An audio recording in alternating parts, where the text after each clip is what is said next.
Bueno, y en este viernes en el que tenemos un montón de temas de varios ámbitos, vamos a hablar un poco de un tema económico, pero que nos afecta directamente a la economía familiar, directamente al bolsillo.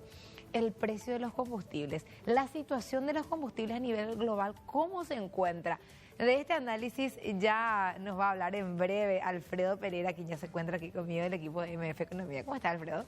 ¿Qué tal, Gladys? Muy bien, una alegría poder estar nuevamente aquí en el programa. Y sí, vamos a tratar de analizar algunos aspectos, a ver si podemos así tratar de comprender mejor algunas dinámicas que afectan a este mercado tan importante y bueno, que creo que todos lo vivimos de una u otra manera, ¿no? Claro, de pronto hay gente que tiene su vehículo, un auto, de pronto una moto, y que decidió dejar y utilizar el transporte público porque está tan caro el precio de los combustibles, pero igual indirectamente está pagando esos altos precios porque, bueno, el flete de los productos que se importan o que se traen del interior, es decir, igualmente afecta a nuestra economía familiar de forma directa o indirecta. Eso de comentarle es súper importante porque cuando, por ejemplo, salen los informes de inflación del Banco Central, el combustible es uno de esos componentes tan importantes porque, como decís, o te afecta directamente en la medida que vos cargas combustible para movilizarte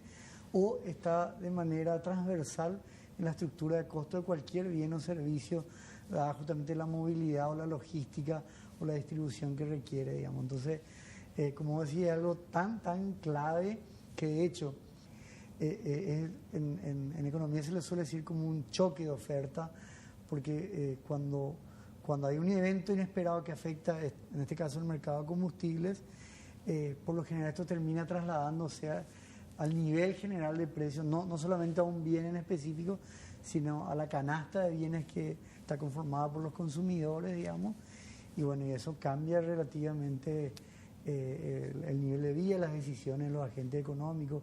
Por eso es un mercado tan importante. Bueno, arranquemos entonces con esta presentación que nos trae en la tarde de hoy Alfredo Pereira. Espero que no haya un gráfico muy complicado para nuestra comprensión. Gráficos humildes, para divertir un viernes. ¿De qué variables dependen los precios de los combustibles para divertirnos? ¿Sí? Esto es, claro, nosotros estamos aquí en Paraguay. Paraguay no explora, no produce crudo, ¿no es cierto? Tampoco tenemos una industria que refina y lo convierte en sus derivados. Entonces, básicamente somos importadores netos. Y en este caso, esto es un resumen, en verdad, que habla la Agencia Internacional de Energía. Está en su página, por ejemplo, en el diésel. ¿Cómo está conformada la estructura de costos, digamos, de cuando yo me voy y cargo diésel en una estación de servicio? Y esto es un promedio, digamos, de lo que sería América Latina. Hablando del diésel, es distinta a la gasolina, con otros números, pero el diésel un 49% está conformado por el precio del crudo. El proceso de refinería un 14%. Si vos justamente no sos un país productor y tampoco tenés una industria que refina, bueno, por lo general el flete marítimo y fluvial en nuestro caso puede variar entre un 4 a 6%. La distribución, marketing, retail tiene que ver un 18%. Acá, en cada de estos números estoy hablando también de los márgenes que saca cada industria. A ver, perdón, acá entra lo que implica que importe el emblema, el distribuidor, y que después le provea al operador, al que tiene la estación de servicio. Sería toda la distribución, toda la cadena interna y el costo de mantener una estación de servicio, la marca, etcétera. Y esto hablando de un litro. Cada litro que yo cargo, 49%. Y los impuestos en promedio, un 14%. Para decir cómo sería acá en Paraguay exactamente, bueno, deberíamos ver el balance de las empresas. ¿Eso es nuestro impuesto selectivo al consumo o todos los impuestos que se van pagando a lo largo de la cadena? Es todos los impuestos que se van pagando a lo largo de la cadena, pero hecho como un promedio en lo que es la región, digamos. Okay. Porque varía mucho y con esta crisis de este año, este promedio varió muchísimo porque muchísimos países han exonerado impuestos selectivos al consumo, impuestos estatales, impuestos a la importación, etcétera. Entonces, sí. Y el otro, a lo que a nosotros nos afecta, claramente que tiene que saber el oyente y la audiencia, el tipo de cambio. como nosotros de nuevo no producimos ni refinamos, prácticamente tenemos que ir comprando y lo pagamos en dólares. Entonces, qué interesante cómo fue evolucionando la cotización del dólar desde el año 2012. Mira, acá en 2013 podemos decir que fue creciendo. 4.300 guaraníes por dólar pagábamos en ese año. 4.462, 5.000 pasó la barrera de los 5.000, 5.600, 70. Luego en el 2019 pasa la barrera de los 6.000, 6.240. Y luego en año de pandemia 6.771. Acá también se da un salto importante, Alfredo. Sí. Y bueno, hoy estamos ya casi llegando a la barrera de los 7.000. ¿Se prevé para el cierre de este año esta proyección? Esa es la proyección que preveía, digamos, Hacienda. ¿En el presupuesto 2023? En el presupuesto de 2022. El presupuesto 2023 ellos okay. hablan de 7.098. Pero ahí, en gran medida después tendríamos que promediar, ¿verdad? Pero eso sería... Orillando los 7.000. Brillando los 7.000. Pero es un poco para mostrar que en el fondo puede ser que el precio del barril del petróleo esté intacto, sin embargo a nosotros nos puede afectar por el tipo de cambio. Claro, hay otros componentes que van influyendo en ese precio final. Así mismo. Y en el siguiente gráfico podemos ver, esta es una estimación en verdad, porque de nuevo al no manejar los datos de repente de las empresas, pero ¿qué es lo que hicimos en la consultora? Básicamente a través de los datos de importación de aduana, podemos ver la evolución por año y recordamos para la audiencia qué es lo que importamos nosotros. Importamos por lo general el diésel tipo 1 y tipo 3, el tipo 3 es el más común, el tipo 1 sería un poco más premium. Importamos la nafta virgen, importamos naftas con octanajes y como es sabido, digamos, a la nafta acá se le agrega entre 28 y 27% de alcohol y ese alcohol es producido en nuestro país y en gran medida viene de la cosecha de la safriña del maíz, ¿verdad? Entonces podemos ver acá, por ejemplo, en este gráfico, ¿qué faltaría? Falta el consumo de etanol, por ejemplo, en la persona que puede cargar directamente alcohol, faltaría ese dato.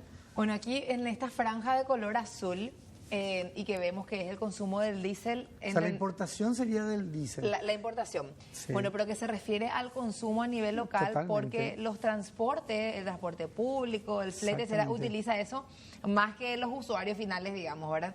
En cambio, la nafta sí más usamos nosotros. Exactamente. Y ahí podemos ver que un dato interesante, en el 2012 representaba un 71% y hoy prácticamente está alrededor del 60%. ¿Qué derivado importa Paraguay? El diésel representaba el 61%, ahora el 60%, el etanol 100% producido en nuestro país. 28% de lo que sería la nafta. Habría que subir, yo tengo estimaciones por la industria de que habría que agregarle unos 140 millones de litros más de etanol. Prácticamente son 400 millones de litros al año que produce la industria de etanol. Y bueno, ¿a qué se debe que aumenta y que haya aumentado la importación y por ende el consumo? Podemos deducir, puede ser a que el parque automotor ha ido creciendo, los ratios de motorización, ¿verdad? Ya que tenemos tantos déficits de transporte público, y por otro lado el crecimiento de la actividad económica. Y así, si hacemos un jueguito, podemos decir que el consumo, excluyendo, ¿verdad?, esto de etanol y biodiesel, prácticamente el promedio es de 240 millones de litros mensuales, 8 millones de litros diarios, lo que se consume entre diésel y nafta en el país. 8 millones de litros diarios de combustibles de diésel y podemos decir nafta. Entonces, este mercado 60% es diésel, 40% es nafta. Muy interesante. En el siguiente gráfico, si entramos, acá podemos también hacer conjetura. Este es el diésel, ¿no es cierto? Los millones de litros importados. Qué lindas columnitas. Gracias. Ahora, qué interesante que Gladys. Vemos cómo baja en la pandemia, pero como decía, probablemente hasta julio de este año se importaron 868 millones de litros de diésel, ambos, el tipo 1 y tipo 3. Acá no discrimina, pero si siguiéramos así una proyección simple sería de 1.500 millones. ¿Y por qué bajaría? Bueno, hay un cálculo que nosotros hacemos como consultora, que básicamente puede ser un factor importante la soja, esa sequía. Recordar que en una campaña buena, 10 millones de toneladas, prácticamente el transporte del productor al silo, del silo al puerto, del silo a la industria. Claro. Estamos hablando de 30 toneladas, son cerca de 330.000 viajes. Entre 1 y 2 viajes son cerca de 650.000 viajes. Al haber solamente 3 millones de toneladas, prácticamente son cerca de... La tercera parte casi de lo que... 2/3 de los viajes se perdieron. Bueno, y eso es lo que hace al diésel. Aquí están las naftas, nafta virgen y nafta ron, según los colores. Este azul un poco más oscuro es la nafta virgen, la ron es la celeste y esta gris chiquitita el etanol. ¿Cómo entendemos esta diferencia en el consumo, Alfredo? Y ahí es muy importante saber cuando uno va y carga, digamos, 97 octanos, probablemente no sea la importación de 97 octanos, o sea, las fórmulas que hacen las distintas marcas por lo general mezclan con nafta virgen. Nafta virgen es la nafta de primera destilación o de bajo octanaje, que va a tener cerca de entre 65 y 70 octanos.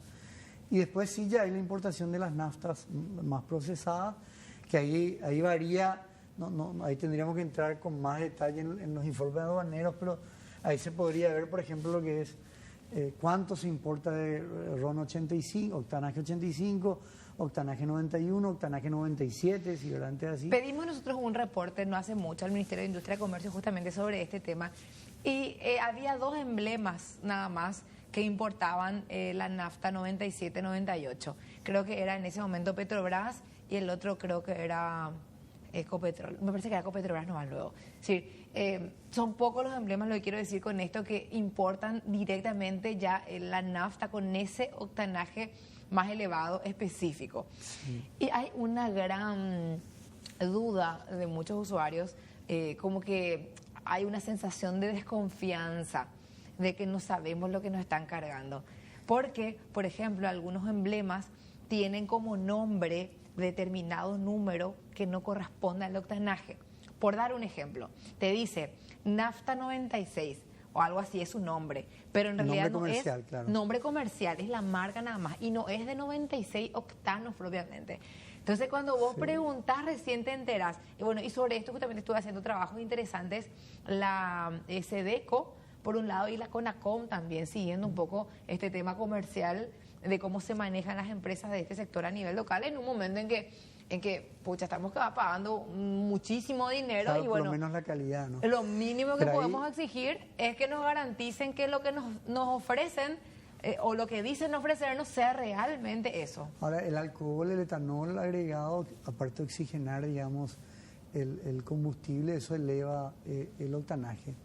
Pero acá lo interesante más, Gladys, para la audiencia también es, esto es lo que se importó en este 2022. Si siguiéramos el mismo ritmo, digamos, proyectado hasta cierre de año, vemos que prácticamente no ha bajado el nivel. Y es un poco para que la audiencia entienda de que por más que haya precios muy altos, el combustible tiene lo que se dice en economía, es una elasticidad muy baja, inelástico casi. ¿Por qué? Porque es muy difícil sustituir la movilidad en tan poco tiempo. O sea, claro. No es que vas a dejar tu auto y vas a agarrar 5 bici y los 5 miembros de tu familia... estás pagando la cuotita, dejar otra... O sea, no es así. Además, no es así, entonces por eso que es un bien también tan importante y que... Encima en este país que no tenés alternativas. Primero porque no vivís luego cerca de tu trabajo. Vivís a una ciudad con suerte. A 2 o 3 ciudades viven normalmente las personas del lugar de su trabajo. Entonces, necesitas una alternativa. Difícilmente vengas en bici, por ejemplo, o caminando, ¿verdad? Porque hay gente que bueno, tiene ese privilegio y que, bueno, fantástico poder ir caminando o en bici a tu trabajo si es a 5 minutos.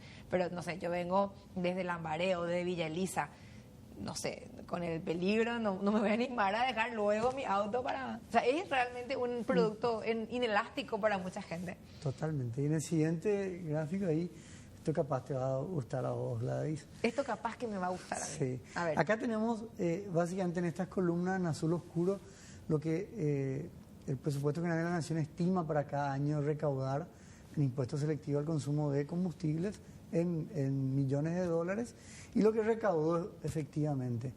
Entonces podemos ver que a veces estimó, recaudó menos, en el 2021 estimó menos, recaudó más, por el 2022 dentro de todo vamos por un buen sendero y para el 2023, por lo menos el proyecto de ley que está hoy en el Congreso, ellos estiman recaudar 339 millones de dólares en este tipo. Se recaudó más de lo que se estimó ya en este año. En el 2020, ¿no? El 2022. 2022. Sí, va a muy buen ritmo. Si uno proyectara, yo creo que va a superar con todas las bajas que tiene este cuadro. Este cuadro también es muy interesante para mí porque... Hubo algunos ajustes que hizo la Subsecretaría de Estado de Tributación. El 4 de febrero. De reducción de la base tributaria. Exactamente, que es un poco eso. A veces dicen, el diésel tipo 3, como decíamos, es el más común, la base imponible. Entonces, al poner una base imponible, ¿qué pasa? Básicamente no importa si sube o baja el precio del diésel, del derivado, digamos. Porque se calcula sobre esa base. Sobre el 18% de esta base son 430 guaraníes.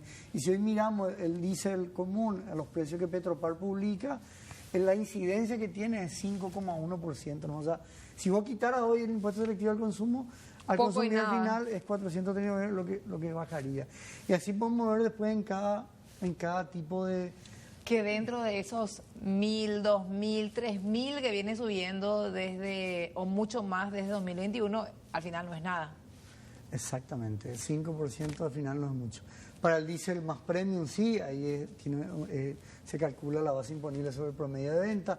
La nafta virgen, que es la que se mezcla, digamos, para los distintos nombres comerciales que vos hablabas. Y la nafta RON 97 superior, siempre y cuando... me duele, no me gusta. Siempre y cuando sea importada la nafta 97, porque si es importada, digamos, la nafta RON 91 y se le agrega etanol, debido a la fórmula y ahí se eleva el octanaje, se paga esta base imponible, o sea, 2051. Por eso es muy importante... pero vamos a ir uno por uno. Nos quedamos acá en el diésel tipo 1. Es el premium, el tipo 1. De 18%. Que tiene menores contenidos de plomo y azufre, por eso es más premium, ¿verdad? Y por el efecto que tiene, dicen en la combustión, eso ya me imagino que es así. Como hablábamos, la nafta virgen, ¿verdad? La que se usa y vimos en gran medida en las mezclas de lo que consumimos, la nafta RON 85, que tiene como base imponible 3.045 guaraníes, entonces el 20% de 3.045 guaraníes, solamente 609 guaraníes. Entonces si vos miraras hoy una nafta 93 octanos, que usa como base la nafta RON 85, en verdad la incidencia que tiene este impuesto sobre el precio final es de 7,1% nomás. Pero uno dice, bueno, ¿y cómo es que se recauda tanto? Y bueno, por los volúmenes que vimos anteriormente, es que Hacienda cuenta, digamos, con estos flujos importantes. Y quizás para cerrar en el último gráfico, en la última lámina, perdón, también está un poquito en inglés, pero básicamente lo que quiero mostrar a la audiencia... Pero gentilmente Alfredo nos va a traducir. Sí, lo que quiero mostrar es, bueno, ¿qué pasó con Rusia? Rusia produce 10 millones de barriles diarios en promedio, tenía un ritmo de exportación de casi 6 millones de barriles diarios. Y acá esto para mostrar los envíos por barco, como desde antes de la guerra en verdad no bajaron. Y acá vemos el color rosado de Europa. Y por eso todo este debate que está habiendo ahora. ¿Quién ha sido el gran financiador de la guerra? O sea, Europa está contra la invasión de Rusia. Sin embargo, los promedios hablan de 120 millones de dólares por día, más o menos, que ingresan al Estado ruso. Y en eso, gran medida, ha sido Europa el comprador de esos barriles. Entonces, podemos decir, ¿qué ha pasado y por qué un poco los precios han bajado del crudo? Y bueno, en gran medida porque el mercado ha sabido distribuir. Yo estoy tratando de conseguir, porque yo recuerdo que nos dieron ese reporte del MIC. Si es que no tengo ahora, igual lo vamos a compartir en otro momento con la audiencia, porque es interesante eso que decías de el porcentaje del impuesto más elevado sobre la nafta 97, por ejemplo, es muy alto, pero hay pocos emblemas que realmente importan a sí mismos. Sí, la mayoría trae la nafta virgen y mezcla. Y por eso que esa medida es del 4 de febrero y rige creo que hasta fines de septiembre. Pero antes era siempre el promedio de venta. Y por ejemplo, ¿qué hizo Hacienda la tributación en el año 2020? Dijeron, esperan vos, yo te estoy cobrando a vos por la importación de la nafta virgen, pero en verdad tu precio final, como vos mezclás, no está siendo justo. Entonces ahí dijimos, ¿sabes lo que vamos a hacer? Vamos a cobrarte por tu producto final. 60% del promedio de tu venta va a ser la base imponible para la nafta virgen de los productos que usen. Y ahí te voy a controlar. Entonces ahí fue como... Y ahí hubo una especie de choque también, porque por supuesto implicaba que los empresarios paguen más. Y como vimos, gran parte de la estructura de costos de promedio en la región es cerca del 19%. Si uno pudiera, digamos, saber los números, podría ver cuán rentables son. Porque prácticamente cada día que te levantás, amanece, digamos, una estación de servicio. Y acá vemos un poco las perspectivas, con eso cerrar nomás, Gladys, ¿por qué está bajando el combustible? Bueno, porque el mercado ha sabido redistribuir ese combustible ruso que sentía que podía ser una amenaza o un faltante. Por otro lado, han habido poca efectividad en las sanciones. Recién ahora, nuevamente, la Unión Europea se está poniendo más duro. Ya por primera vez en el mes de agosto se sintió que la industria de refinería se sintió un poquito más holgada. Es decir, este es todo el tema de la inversión de ecología y la parte de energía alternativa, energías verdes. O sea, no ha habido tanta inversión en plantas de refinamiento, y en gran medida porque los retornos y las nuevas leyes y la ecología, etcétera, han desincentivado muchísimo a este sector.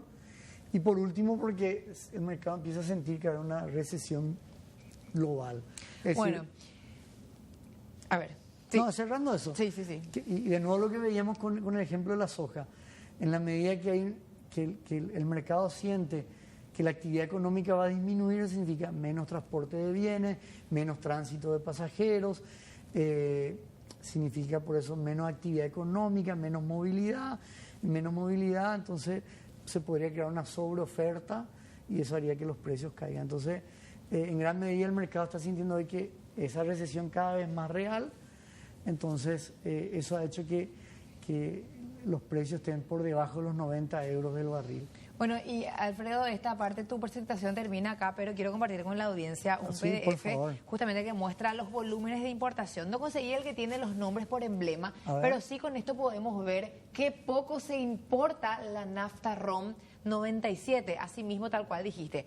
Y acá vemos, por ejemplo, en enero de 2022, el gasoil tipo 1, 140 millones de litros, que es más o menos el promedio de los siguientes meses, o sea, del siguiente mes también. Si más de 100 millones de litros es lo que se importa en ese caso del tipo 1. Del tipo 3 no tenemos ningún litro a lo largo de este año, hasta julio al menos. Luego el diésel, tenemos 140 millones en enero, febrero también 140, marzo 115, es decir, más o menos también está por encima de los 100 millones de litros al mes en general. Luego la nafta virgen, sí, ahí está la mayor parte entre la nafta virgen y la nafta ROM. Nafta virgen, 98 millones en enero de litros, 60 millones, 78, 67. Esas son las cifras que tenemos y vemos cómo aquí la nafta ROM 95, que algunos emblemas venden nafta 95, no se importó hasta mitad de año ni un solo litro. Y la nafta 97 solamente 2.044 litros, es decir, prácticamente nada en comparación al total.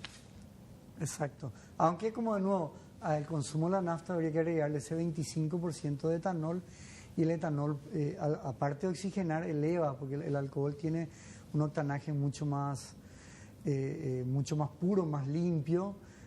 Por eso también hablan de que el valor energético del etanol se calcula una estimación de 30% en relación al consumo de la nafta pura. Es decir, si vos le cargaras etanol, prácticamente hay un 30% de diferencia ahí que consume más al usar etanol. Pero eso tiene que ver también con que eleva, digamos, los grados de octanaje. Pero sería bueno que nos explique también, de repente, algún ingeniero cómo se producen estas mezclas, ¿verdad? Y cómo controla también en este caso, como vos mencionabas, creo que el INTN y otros servicios. Otras instituciones, perdón. Quiero compartir, esto es lo que corresponde a este 2022, pero me gustaría mostrar también el dato discriminado. Ahí está. Perdón por la imagen así, de pronto no es tan nítida, pero es el desglose por emblema. Y acá está interesante. Fíjate, ¿cuál es el emblema que sí importa la nafta 97? Mira, acá está. De este total, fíjate, son 2, 4, 6, 8, 10, 12, 14, 16, 18.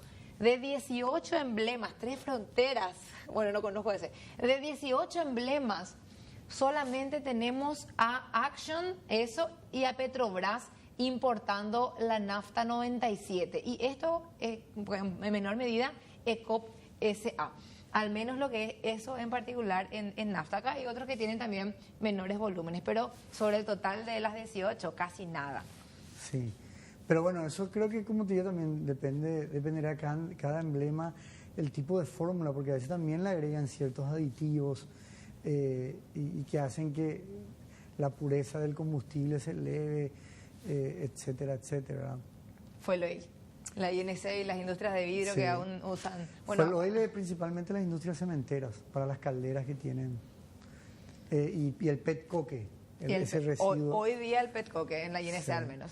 Bueno, Alfredo, súper interesante esto que nos trajiste en la tarde de hoy. Entonces, con esto podemos estar ya convencidos que no va a bajar el precio de los combustibles. No, al contrario, el crudo está bajando. Ahora, como vimos, es solamente un 50% influye. Claro, no basta.